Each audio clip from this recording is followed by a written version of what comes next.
Bienvenidos a Eugenio Maslowski en positivo. La palabra presente también significa regalo, y el día de hoy es un regalo de Dios. Te invito a que hoy hagas algo diferente. Vive el presente. Hoy tengo el placer, el honor, lo agradable de poder conversar con una joven que ha tenido unas experiencias muy interesantes de vida y que además de eso estamos hablando de dos continentes muy apartados. Yo en este momento estoy en Jacksonville, Florida, y Verónica Figarela está en Australia. Nos separan un poco más de 12 horas, creo que 13 horas o algo así, o 15 horas. Verónica es hija de dos amigos míos. Es hija de Javier Figarela, que fue mi padrino y mentor en la Universidad Metropolitana, y gracias a él me gradué de ingeniero químico, porque la verdad es que si él no me hubiera protegido, yo no hubiera llegado a terminar mi carrera. Y en el caso de Elisa, Elisa era una joven profesora muy bella, admirada por todos, y que en un momento determinado nos preocupaba porque era tan estricta, porque éramos de la misma edad de ella. Yo creo que nosotros teníamos casi la misma edad, ¿no? Entonces era una persona increíblemente estricta, pero a la vez era muy buena profesora. Y entre ellos dos creamos una gran amistad con ellos dos, y ellos tuvieron a Verónica entre sus hijos, y ella en este momento accedió a contarnos un recorrido bien interesante de su vida. En este momento es en Australia, pero que además pronto ella piensa mudarse de regreso hacia las Américas. Pero yo quisiera que tú nos cuentes qué es lo que es tan atractivo en Australia, que no solamente te ha hecho vivir allá dos veces, sino además de eso, te has hecho ciudadana australiana. Mm. Bueno, gracias Eugenio por el honor de conversar contigo también, por el cariño que le tienes a mi familia. Siempre agradecida por eso. Y a Australia, bueno, mira, Australia es igual de especial que cualquier parte del mundo, ¿no? Todas las partes del mundo son especiales. ¿Qué me trajo a mí para acá? Que yo, queriendo seguir los pasos de mi papá y mi mamá, de estudiar afuera, vivir afuera, ¿no? Porque ellos vivieron en Inglaterra, tú sabes, estudiaron en Inglaterra. Yo también quería hacer eso, pero como los tiempos nos tocaron diferentes, yo quería hacerlo en un país donde yo pudiera trabajar tiempo completo y poderme pagar mis estudios, porque tú bien sabes que pues en las Américas, en los Estados Unidos, inclusive en Latinoamérica, los posgrados son carísimos, ¿no? Claro. Acá eran mucho más accesibles y la verdad yo estaba buscando irme a Canadá. Y me quería ir ya como residente para poder trabajar tiempo completo y estudiar. Entonces, cuando me contacté con un abogado que estaba haciendo esos procesos por allá, por el 2002, resulta que ellos tienen unos sistemas de puntuación y yo no sumaba los puntos para irme a Canadá a la parte angloparlante, ¿no? Entonces ese mismo abogado me dijo, oye, pero ¿y por qué no te vas a Australia? Que para Australia sí suman los puntos. Y yo de Australia no sabía sino las Olimpiadas, ¿no? Que las habían hecho en el 2000, ahí era lo único que había visto. Y los canguros y el cocodrilo Dundee. Y yo dije, bueno, mira, ¿por qué no? Claro que sí, el clima es mejor que en Canadá, si no te gusta el frío, ¿no? Y bueno, es lejos, sí, es muy lejos, pero bueno, había esta facilidad de que yo podía hacerme residente y trabajar y estudiar. Esa fue mi motivación. Y obviamente, pues, yo tenía este plan inclusive previo a todo lo que sabemos que ha pasado en Venezuela, pero cuando vino digamos, las crisis más álgidas sociales y económicas de nuestro país, ya yo tenía este carro andando. Entonces yo me vine la primera vez en el 2007, después de que Hugo Chávez Frías decide comprar la Telefónica Nacional, donde yo trabajé por 7 años, ¿no? Pensé que en ese momento yo no iba a poder trabajar bajo ese lineamiento político, social, y yo en ese momento estaba en proceso de casarme también y aproveché y metí a mi marido de turno en el vagón de vámonos, agarre su visa y nos vamos. Entonces así llegué la primera vez. Tú trabajaste en CanTV, en la CanTV que fue privatizada en un punto en Venezuela. Correcto, yo entré en el 2000, en la CanTV después de la Cajita Feliz, Mm. ¿no? Este, cuando me gradué de la Universidad Simón Bolívar de Ingeniero Mecánico, la verdad, pues, hablando de mi padrino Domingo también, yo había hecho una pasantía en PDVSA Gas y la opción de seguir trabajando allí era irme para Anzoátegui, ¿no? Algún trabajo de campo, el cual en ese momento no lo sentí como apropiado para mí. Y pues a través de también amigos de mi mamá, exalumnos de la universidad, una chica de ingeniero químico, se llama Evelyn Padrino, que estaba con mi mamá en el gimnasio, además, le comenta a mi mamá, oye, mi hija está buscando trabajo. Y Evelyn estaba empezando en CanTV después de la reestructuración y ella le dijo, yo estoy buscando gente, mándame el currículo de tu hija. Y pues nada, me entrevistó y empecé en CanTV a trabajar en CanTV en el 2001 y ahí trabajé hasta el 2007 que me fui, ¿no? Entonces, Pero trabajé en... pero tú dices que la visa tú la sacaste en el 2002 para irte a Australia originalmente. Empecé con ese proceso a investigar en el 2002 Ok. y empecé la aplicación creo que a finales del 2002 y ya yo para el 2004 tenía mi residencia, ¿no? Porque mi plan era trabajar un par de años e irme a hacer un posgrado. Entonces, en el interim igual estudié una especialización en tecnología de las telecomunicaciones en la UNIMED y cuando me salió la residencia fui a Australia a activarla, ¿no? Vine, mejor dicho, vine a Australia a activarla, pero mi papá en ese momento estaba padeciendo de un cáncer. Entonces, no sentí que era el momento para irme tampoco. Tampoco me sentía amenazada en mi país, honestamente. Eso era un plan que tenía, pero lo pospuse. Hasta que, bueno, eventualmente mi papá pues mejoró, gracias a Dios, y también se empeoró la situación política en la CanTV. Entonces ahí fue cuando dije, ok, la residencia que había activado en el 2005, que me duraba 5 años, la empecé a usar en el 2007 y me vine en el 2007 la primera vez. Ok, ¿y qué hiciste durante esa primera vez que estuviste en Australia? Que estabas estudiando y trabajando. ¿Qué, Ajá. qué tipo de trabajo se hacen en Australia cuando uno está estudiando? Mira, yo me vine y tuve mucha suerte porque era un momento en Australia en el que hacían falta profesionales calificados en todas las áreas, básicamente en el 2005.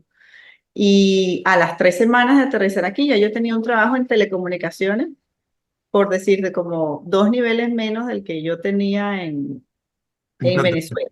Entonces llegué a trabajar, yo no tenía ni casa, estábamos quedándonos en un apart hotel y ya yo estaba trabajando. Entonces tuve mucha suerte, la verdad, Australia a mí me ha tratado siempre con mucha paz, ¿no? Con mucha abundancia. Entonces ahí empecé a trabajar como analista de telecomunicaciones, analista de producto. De, de una empresa de mayoreo, o sea, revendíamos la capacidad instalada de la empresa del incumbente, que aquí se llama Telstra, en Venezuela era CanTV, en Perú es Movistar, ¿no? Y así. Entonces revendíamos eso que era algo que ya yo había hecho en Venezuela también, así que me fue bien. Y trabajé hasta que vino la crisis. O sea, mientras tanto, empecé a estudiar en el 2008 un máster en marketing, ¿no? Ok. En la Universidad de South Wales. Y eso estaba haciéndolo part-time. La universidad de? New South Wales. Ok.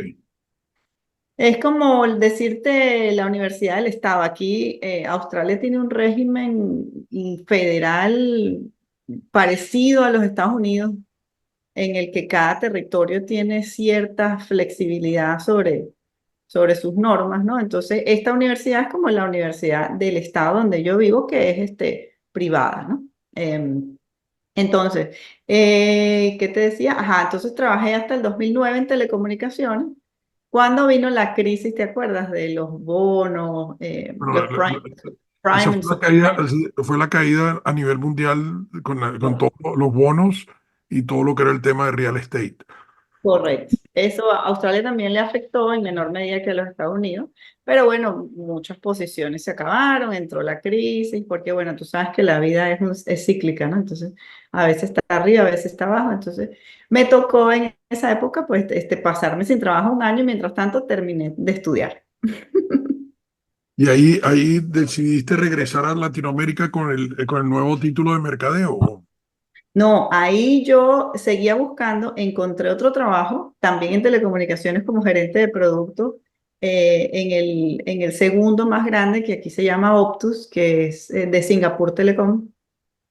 Eh, y estaba trabajando para pequeña y mediana empresa, veía productos de voz sobre IP, data, y en esa época estaba recién empezando las redes sociales, en el 2010, ¿no? 2009, 2010, estaba cogiendo fuerza las redes sociales y ya estábamos implementando soporte a través de Twitter, entonces fue muy divertida esa época, pero yo estaba pasando por un proceso personal muy difícil de divorcio, entonces la verdad es que inclusive me deprimí y el trabajo era muy estresante, o sea, tenía mucha demanda para mi condición emocional en ese momento. Entonces tuve que dejar el trabajo y ocuparme de mí. Y en ese momento yo decido irme de Australia en el 2011. En el 2011, que terminó el proceso de divorcio, decido irme de Australia para Perú. Pero Porque, fíjate qué salto interesante, porque dentro de las cosas que tú me has contado de lo que has hecho, tú siempre has sido una persona con una personalidad bastante definida y veo que saltas de país como saltas en un momento determinado de universidades, así que después me gustaría que hablemos también de esa parte. Pero, ¿qué te lleva a Perú? ajá, mira, Perú, mi mejor amigo de la universidad, uno de mis mejores amigos de la universidad, vivía en Perú. Y yo en el 2010 había ido a Latinoamérica. Pasé por Venezuela, después de que me divorcié, ¿no? Pasé por Venezuela y también visité Perú. Y la verdad me encantó, me sentí ¿Sobre como todo estabas viviendo en Lima o dónde? sí, en Lima. Sí, Lima es espectacular. Además de Lima que, es muy rico. y además gastronómicamente es una maravilla. Sí, sí, de verdad que uno se malacostumbra cuando vive Ujú. allá. Entonces, me encantó Perú en esa época, finales del 2010, por decirte, no habíamos ni 900 venezolanos registrados en Lima, o sea, no había nadie. Y a mí me encantó, la verdad, y yo dije, nada, como tampoco estaba tan contenta en Australia, acababa de terminarme de divorciar, acababa de renunciarme, yo estaba tomando un tiempo libre y tal. Entonces me encantó y dije, bueno, me voy a Lima. Sí, en Lima? En Lima tenía un amigo que me dijo, aquí te puedes quedar, en esta casa te puedes quedar. Él estaba muy bien ubicado laboralmente. Había otro amigo de mi hermano del colegio que también estaba en Lima, muy bien ubicado laboralmente. Y yo decía, bueno, aquí hay dos puntas que me pueden ayudar a conseguir un trabajo. A establecerme. Claro, sí, porque eso es muy importante, ¿no? A diferencia de cuando vinimos a Australia, felizmente, pues el que era mi marido en ese momento me acompañó, pues aunque la relación no era buena, pero nos acompañamos, ¿no? Eh, pero llegar a un país donde tú no hablas el idioma, con una cultura tan distinta, porque esto es más como Asia, ¿no? Esto es más como Asia que América. Es difícil, es un choque. Siendo británica, siendo una de las Commonwealth del United Kingdom, este, Ujú. tú lo encuentras mucho más asiático que...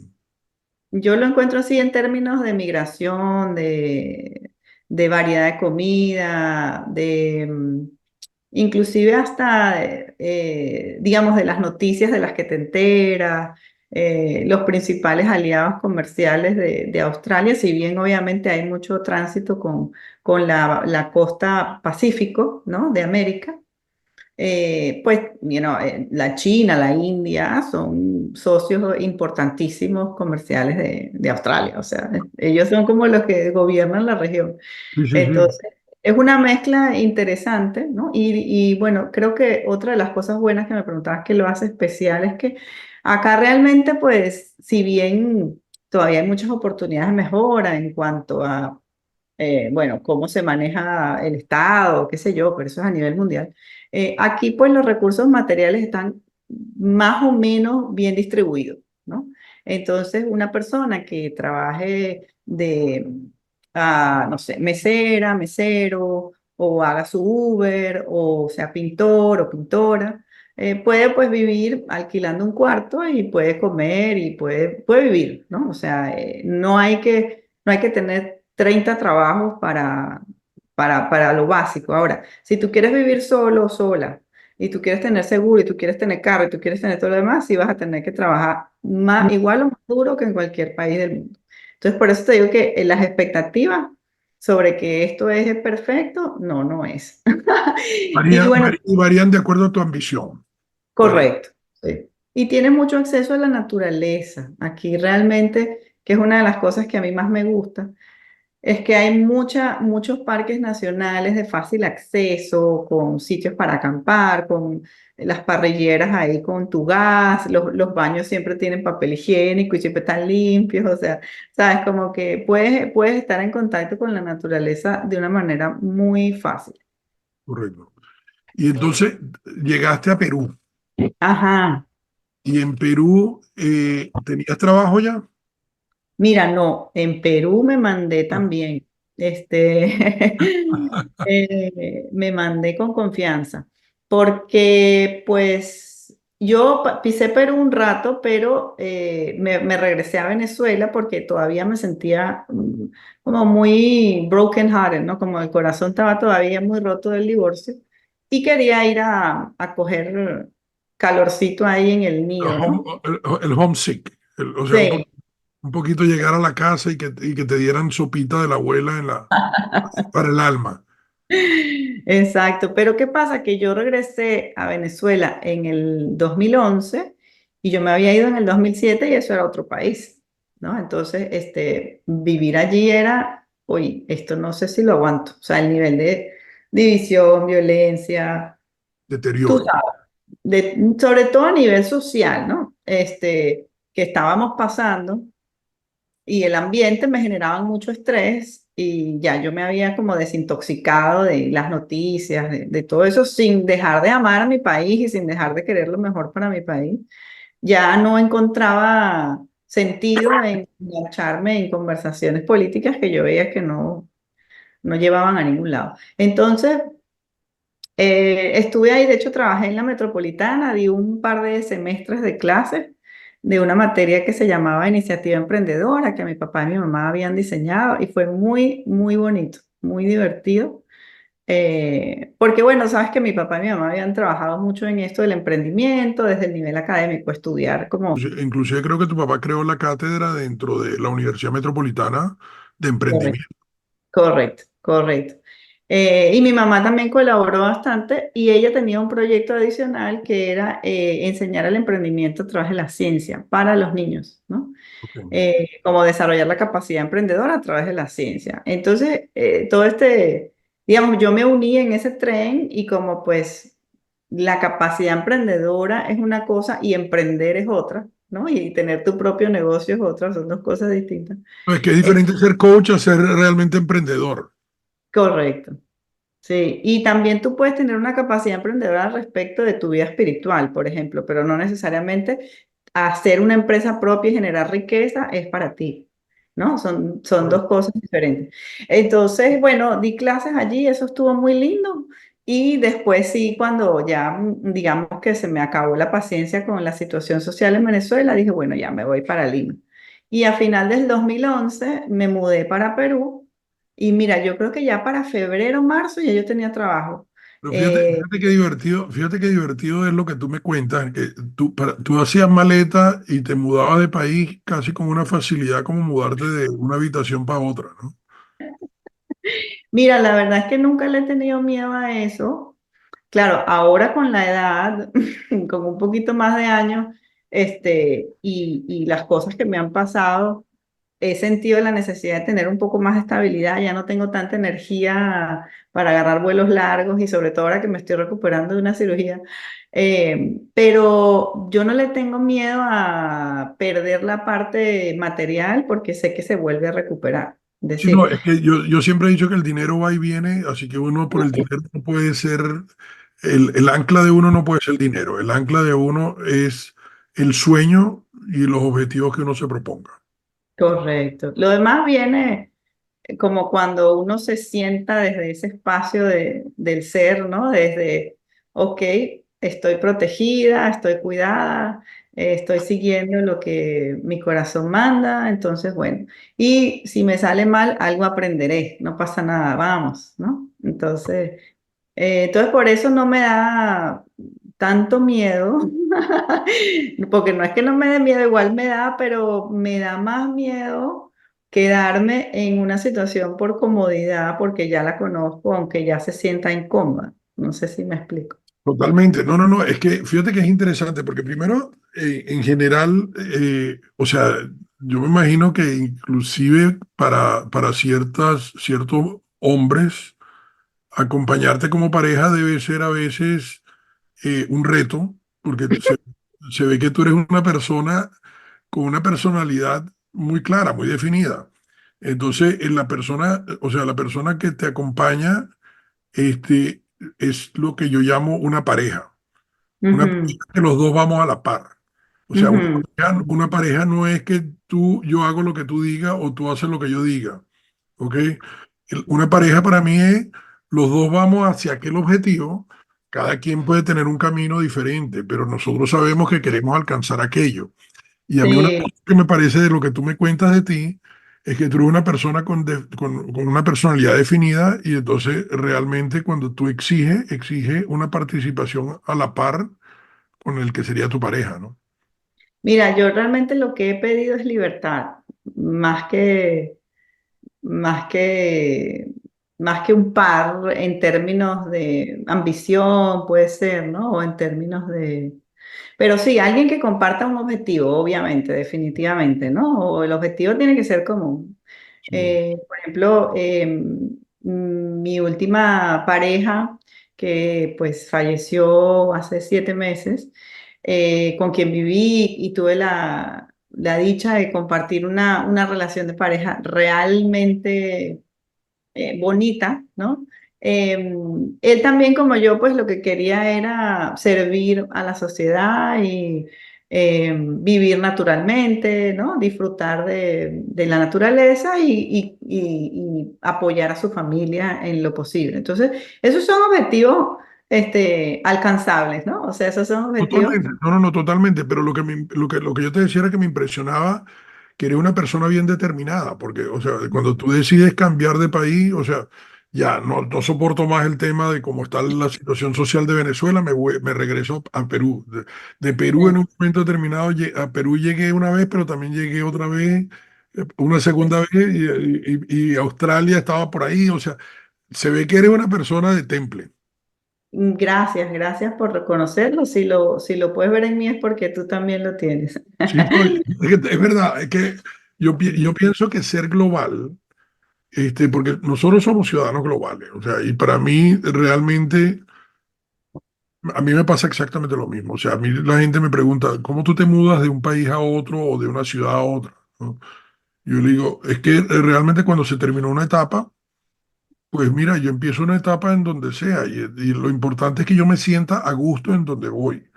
Yo viví, por ejemplo, en un Miami riquísimo. Pero el día que yo encontré que Miami era una ciudad congestionada, que era una ciudad invivible, que era una ciudad costosísima y que era una ciudad bastante fake, porque si tú no llegabas en un Ferrari a un restaurante, o sea, yo decía, yo realmente no voy a llegar en Ferrari, porque hay muchos que llegan aquí en Ferrari y no tienen para pagar la gasolina, entonces yo no voy a andar en eso. ¿Ok? Entonces yo prefiero mudarme de repente a una ciudad donde tengo calidad de vida, como Jacksonville. Y cuando me mudé a Jacksonville, la gente me preguntaba si no era una ciudad de vaqueros. Pero yo cada vez que veo que necesito algún cambio, pues yo estoy como tú. Yo pienso que el mundo hoy en día es una aldea global. Sí, y bueno, los cambios duelen, ¿no? Obviamente. Y los cambios, digamos, traen oportunidades, también traen pérdidas, ¿no? Es parte de ver que la vida está llena de opuestos complementarios, ¿no? Pero fíjate que yo lo llamo, ahí es donde yo lo llamo bendiciones disfrazadas, porque Ujú, muchas de estas pérdidas que tú consideras en un punto se convierten después en unas experiencias de vida positivísimas. Entonces, en general, nosotros a veces no entendemos algo que nosotros creemos que es malo, ¿ok? Y ujú, después resulta que en el camino nos damos cuenta que si no hubiera ocurrido eso, no estaríamos viviendo esta experiencia positiva. Y eso es lo que yo llamo bendiciones disfrazadas. ujú. Correcto, así es, así es. Entonces llega a Perú. Ok, entonces llego a Perú y ahí vuelvo a trabajar en telecomunicaciones, también como gerente de producto de un emprendimiento peruano que él intentaba hacer algo así como un Skype peruano, ¿no? Entonces me metí en este mundo de las startups, ¿no? Y ahí trabajé, ese se llamaba Tutalk, y después trabajé en otra startup con una mujer muy también, muy brava en términos de negocio, de emprendimiento, que se llama María. Ay, no me acuerdo su apellido, perdón María si me estás viendo, pero, pero ella estaba entre las top 10, mujeres latinas, emprendedoras, o sea, ella había estudiado IT en Estados Unidos y había regresado al Perú en los 80 y era de las únicas mujeres que sabía programar servidores y tal, una de estas mujeres así pioneras, ¿no? Entonces ella tenía un emprendimiento de un software de manejo de marketing en redes sociales.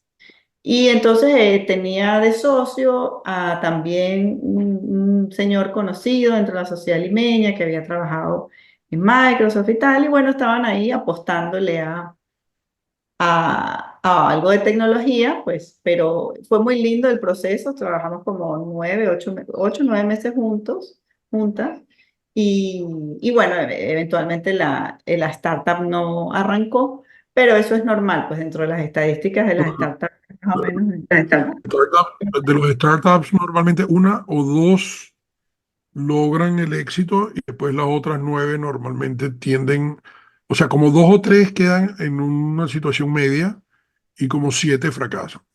así es, entonces como solamente el 10% florecen, ¿no? Y eso me permitió sentarme con muchos dueños de agencias publicitarias, tanto tradicionales como digitales en Lima, y formar parte del IAB, del Interactive Advertising Bureau, el capítulo de Perú. Y allí a través de ellos conseguí un trabajo como directora general de cuentas de una agencia digital, que una agencia buena, mediana, que para eso en el 2014 se había ganado varios premios y tal. Entonces, pues empecé en la publicidad, que era un sueño que había tenido por mucho tiempo, porque pues siempre he sido también como una artista en el closet, ¿no? Entonces, la publicidad pensaba yo que me iba a llevar a acercarme un poquito más al arte, la creatividad, y efectivamente sí, más desde un punto de vista pues de negocio y no tan libre como podría ser un artista per se, ¿no? Entonces, bueno, trabajé en publicidad digital desde el 2014 hasta el 2019 en varias empresas en Perú, atendí clientes grandes, ¿no? Entonces tenía clientes bien chéveres, clientes grandes, aprendí bastante. Y la verdad es que mi experiencia de vida en Perú fue muy hermosa, muy hermosa. Tuve mucha libertad para explorar el país. Este, tenía un buen cargo, varios buenos cargos.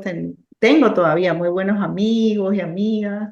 Y me recorrí el Perú como si fuera mi casa, la verdad. Viajé bastante internamente y yo viajaba sola y yo me sentía de lo más segura.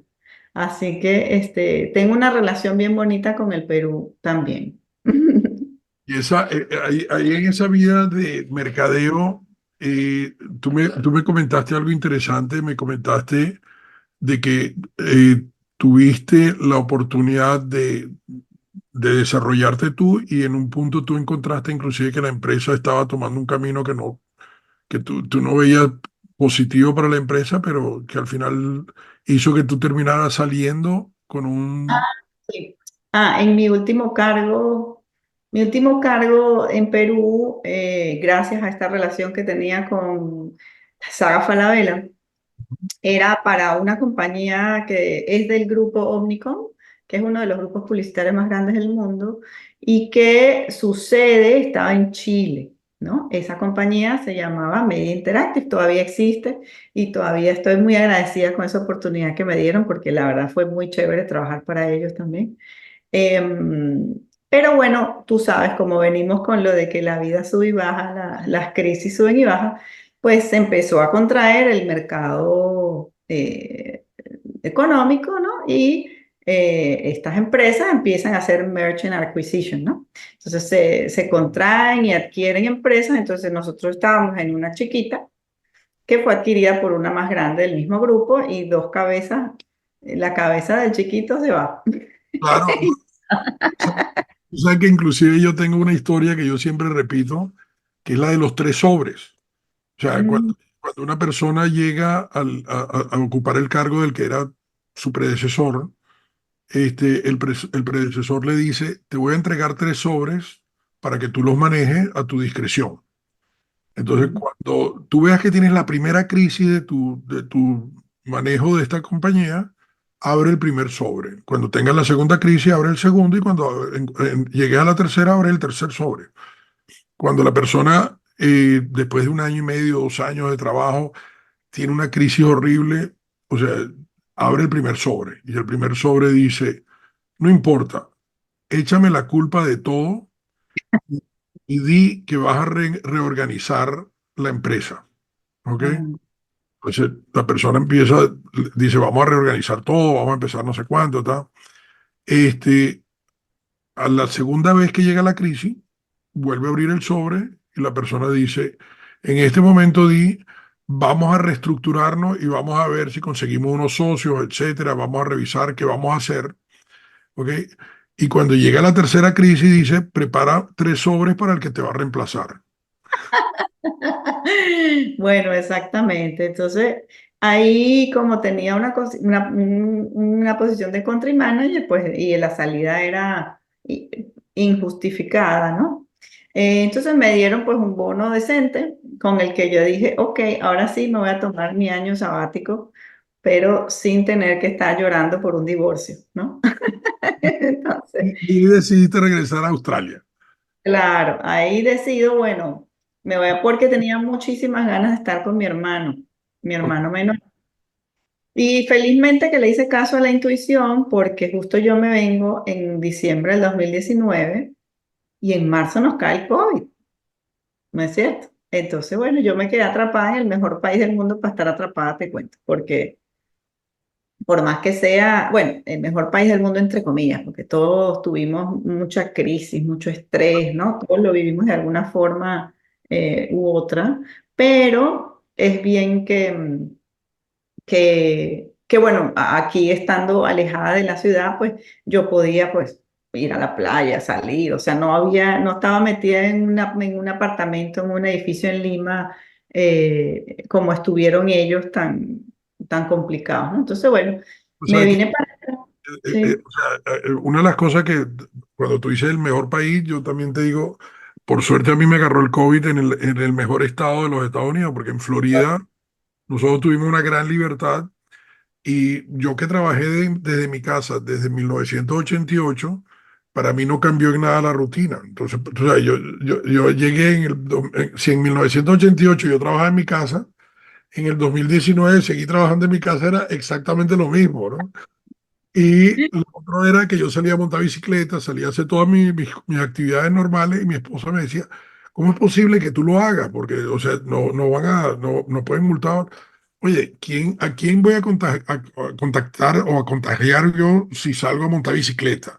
O sea, para que se me acerque una persona y me tosa en la cara, o sea, es difícil, ¿no?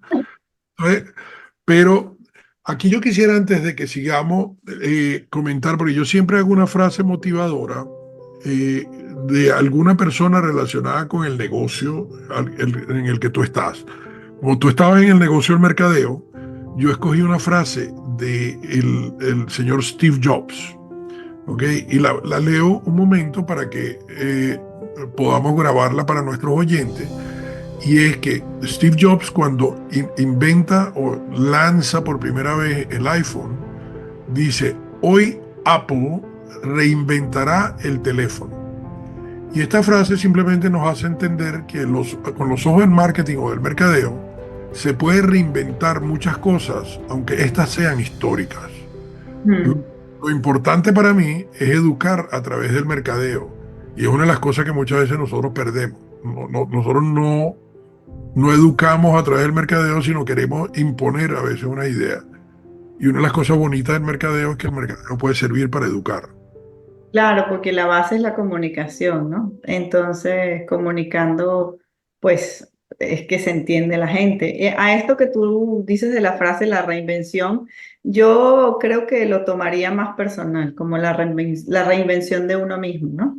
De que no estamos determinados a actuar el resto de nuestras vidas con los mismos patrones y las mismas tendencias o inclusive la misma personalidad, porque somos fluidos, la mente fluida, todo en nuestro cuerpo cambia, nuestras ideas cambian, el mundo cambia, todo cambia todo el tiempo. Entonces, claro que sí, se puede reinventar lo que sea, ¿no? Estoy de acuerdo. Entonces, Y si no, sí, mira la Harley Davidson, mira, o sea, hay una cantidad de gente que ha demostrado que con un concepto viejo vuelven a sacar un concepto nuevo. correcto, sí.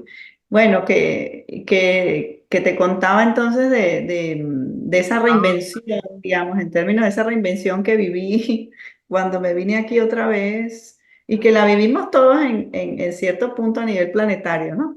A través del COVID. Yo tuve mucha suerte porque cuando empezó el COVID, yo estaba haciendo un retiro de silencio de 10 días que se llama Vipassana, el cual me había recomendado mil veces mi hermano, quien era un meditador ávido, ¿no? Entonces, yo estaba haciendo ese curso y ese curso es silencio 10 días, aislado. Entonces, cuando yo salgo, que no puedo que salgo y me voy a casa de una amiga que supuestamente se iba de viaje y ya no se fue de viaje porque yo le iba a cuidar los gatos porque yo estaba aquí era de paseo. Para mí tampoco fue mucha diferencia salir digamos, del retiro de silencio a seguirme retirada en una casa durante el COVID. Lo bueno es que ya yo más bien yo decía, oye, qué bueno, no tengo que interactuar con nadie, ¿no? Porque ya venía de mis años, de mis días de silencio.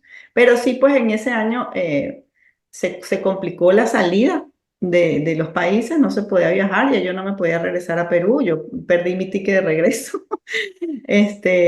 Y bueno, como te decía, gracias a Dios que fue así, porque en agosto del 2008 mi hermano fallece en un accidente y yo era la única de la familia, digamos, que estaba aquí. Él tenía acá su pareja y sus amigos y todo, pero digamos que serví de conexión y de persona administrativa para lidiar con todos los temas que un duelo conlleva, ¿no? Entonces, y también pues en este periodo volví a estudiar otra cosa, porque acá ahora que soy australiana, el gobierno me presta plata para estudiar sin intereses. Entonces estudié una certificación, un graduate certificate, se llama como una especialización, sería en Venezuela, en diseño educativo. ¿Mm?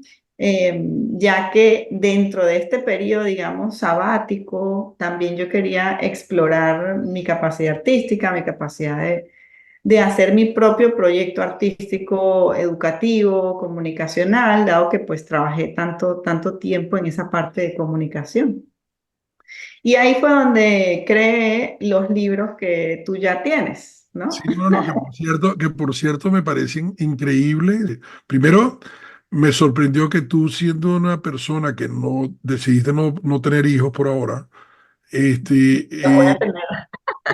o sea, uno nunca sabe porque hasta Sara, la esposa de Abraham, en un punto tuvo sus hijos cuando menos lo esperaba. Es verdad, es verdad. Adoptados todos, pero ya. Uno nunca sabe en la vida. Uno no sabe qué sorpresa nos da. Pero no teniendo hijos, escribiste unos libros muy hermosos que yo justamente se los voy a regalar a mis nietos la semana que viene. Qué Este, bueno. ¿cómo nace esa vena de ser escritora de libros para niños? Pues mira, la verdad es que yo he escrito desde que tengo uso de razón, ¿no? Yo he escrito desde chiquita, poesía, estaba siempre enamorada de las letras de las canciones, escribir canciones, siempre me ha gustado la prosa corta, la lírica, la poesía, ¿no? O sea, me ha gustado mucho siempre. Entonces, pues yo empecé de hecho en el 2019. Abrí mi web y de los cursos de escritura creativa que había hecho por allá en el 2011, 2012, empecé, bueno, subí todo ese material a una web y abrí una cuenta de Instagram que se llamaba Tortuga de Luz. Y luego esa cuenta le cambié la marca y la hice y me hice yo, Vero Figarela, mi propia marca, ¿no?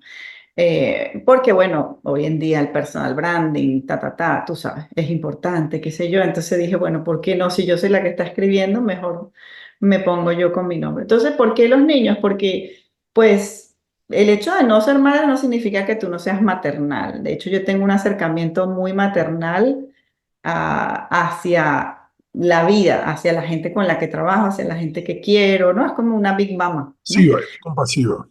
Sí, entonces, creo que la infancia es algo que hay que proteger, que hay que, de todas maneras, no importa lo que hagamos con el mundo, la infancia hay que protegerlo, ¿no? Y particularmente, si bien, pues obviamente protegerla del daño físico, ¿no es cierto? Es muy importante. También creo que recientemente, de ahora unos 10 15 años, es que mundialmente estamos empezando a hablar de lo que es la educación social y emocional, que permitiría entregarle a los niños herramientas que los ayuden a protegerse mental y emocionalmente. Porque si te das cuenta, la crisis que está viniendo ahorita post-COVID es una crisis mental, es una Total. crisis emocional. No, es que Entonces, inclusive el índice de suicidios ha aumentado brutalmente. sí, entonces por eso yo quería hacer algo que, claro, satisfaciera mi vena artística, pero pues yo vengo de una familia de educadores, profesores, tal, para mí educar, enseñar es parte importante de la vida, es algo que llevo en el ADN, entonces, ¿por qué no hacerlo así? Y aparte mis libros tienen canciones que son también herramientas bonitas para escribir, para ayudar a los niños y toda esta cosa. Entonces, esos son mis hijos. Eso ha sido un parto tener esos libros. Lo que tú dices es muy válido porque por lo menos yo soy de los que he disfrutado mucho de ver que cada uno de mis hijos y después cada uno de mis nietos ha vivido su infancia de una manera muy bonita. Hay que protegerla, sí. La Porque infancia hay que protegerla. la infancia es la base de toda tu vida, porque Correcto. ahí es donde tú eres esponja. Sí. Y Y tú eres- realmente cuando yo empecé mi camino de autoconocimiento y de sanación personal, que lo empecé a los 22 años, ¿no? Este, porque desde ya, ¿cuántos van? Ya ni sé, 22 23 años ya que tengo en ese proceso de autoconocimiento, bien sea a través del psicoanálisis, la terapia gestal, procesos cognitivos, positivos, PNL, no sé qué, hice una cantidad de cosas que, ¿para qué te cuento? O sea, he invertido muchísimo dinero, tiempo y esfuerzo en conocerme a mí mismo. Entendí que lo que más valía proteger para mí, ¿no? Para mí, mi objetivo, mi valor, mi corazón, está con los niños y la naturaleza, ¿no? Bueno, Entonces, si yo puedo hacer algo que deje una huella en eso, bienvenido sea. qué Y maravilla. así, eh, Y fíjate que yendo ya hacia el final de la conversación, o sea, una de las dos cosas que yo quería justamente traer aquí es, tú empezaste inclusive desde muy temprano, como dices tú, a los 22 a explorar esa personalidad tuya interior. Y una de las cosas que me impresiona es que tú, siendo una hija de educadores que además son súper estrictos, porque, o sea, tu mamá era sobre todo muy estricta, tú siempre supiste encontrar un camino, porque tú inclusive decidiste estudiar ni siquiera en la misma universidad donde estaban tus padres, sino decidiste hacer tu propia carrera. Ujú. Este, eso explica mucho de que tú desde muy temprano descubriste tu habilidad para, para aprender y absorber ese aprendizaje, ¿no?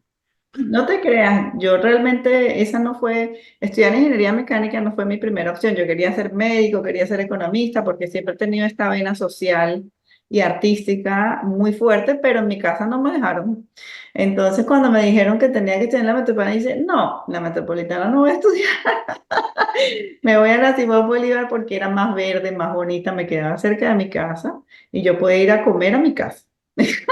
Porque la comida siempre ha sido una de mis placeres de la vida, por eso viví en Perú tantos años. Y bueno, y ahora yendo hacia lo que haces en este momento, una de las cosas que tú has aprendido es a meditar, has estado practicando yoga. ¿Eres también profesora de yoga o no? Sí. Sí, yo también soy profesora de yoga de la escuela de Shri Shri Yoga. Soy voluntaria del Arte de Vivir, que es una organización sin fines de lucro en más de 160 países alrededor del mundo, operada 90% por voluntarios, cuyo motivo es generar una sociedad libre de estrés, libre de miseria y más feliz una mente a la vez. Entonces pronto voy a hacerme profesora. Ahora en Lima voy a hacer el curso y voy a poder enseñar técnicas de respiración y meditación que tanto me han ayudado y que si no fuera por ellas no estaría conversando sobre cosas tan difíciles como perder un hermano o perder un esposo con esta paz con la que te lo cuento, ¿no? Claro, O emigrar o decidir soltarlo todo y ir por una corazonada, ¿no? Cuando uno se siente que uno está protegido, cuando uno tiene fe, cuando uno siente que el universo te apoya, que hay un poder mayor que va contigo y tú sabes que tú eres tu ser, no lo material, entonces es más fácil tomar decisiones como que mudarse de continente es como mudarse de cuarto, porque en realidad para mí el mundo es como una casa grande, ¿no? O sea, mi casa es el planeta, ¿no? claro. Y una pregunta, ¿tú has pensado tomar alguna de las clases del profesor de la felicidad de Harvard? O, No, realmente yo creo que ahorita estoy, ya no, por ahora no quiero estudiar más, de hecho tengo un par de cursos pendientes que no he terminado, que creo que necesito ponerle un descanso a tanto estudiar. Pero realmente el maestro que tengo ahora, que es el líder de la organización El Arte de Vivir, es el mejor maestro para ser feliz. Ya no necesito aprender de nadie más. Ya encontré a alguien que me está enseñando cómo ser feliz. ser profesora de yoga es algo que tú copiaste de tu mamá, porque tu mamá también está metida en yoga, o fue algo tuyo. ¿No? Fue al revés, de hecho, mira, que te lo cuente mi mamá, desde que yo tenía como 16 años que empecé a hacer yoga, yo le decía, mamá, pero haz yoga, mamá, pero ya, porque ella como era tan estricta y tan acelerada, y le encantaba, porque ella tiene mucha energía, cosa que yo no tengo, mi mamá tiene más energía que yo. Ella le encantaban los aeróbicos y las cosas de alto impacto, yo le decía, pero bájale dos, bájale la velocidad. Y así fue como empezó a hacer yoga. Y te digo una cosa, hoy en día yo le veo inclusive la página de Instagram de ella y todo, y está en una felicidad y además parece la misma chama de cuando yo la conocí, o sea, por- Así es. Tiene se- unos genes buenísimos que espero haber heredado. Oye, Verónica, me encanta la conversación que hemos tenido. La verdad es que una persona como tú es una persona joven, pero que tiene unas experiencias de vida fascinantes. Y a veces yo siempre, cuando entrevisto a la gente joven para que cuente sus experiencias, digo, no hace falta ser viejo para vivir experiencias hermosas. Correcto, así es. Sí, de hecho yo, pues dentro de todo me siento muy afortunada que a mis 45 ya, pues he pasado por experiencias que mucha gente no pasa en toda su vida. o que las vive hacia el final de su vida y que ya puedo dedicarle la energía que tengo en adelante a hacer el servicio que quiero hacer en esta vida, ¿no? Y poder ocuparme de algo más grande que no es solo mi pequeña existencia.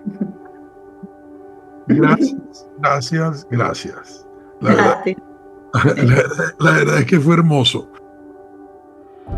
Espero que hayas disfrutado del episodio de hoy y si ese es el caso, te invito a que revises todas las frases positivas de capítulos anteriores en la página web Eugenio Maslowski en Positivo. Suscríbete y déjame un mensaje con los temas que te gustaría que discutiéramos en futuros podcasts. Gracias y hasta la próxima.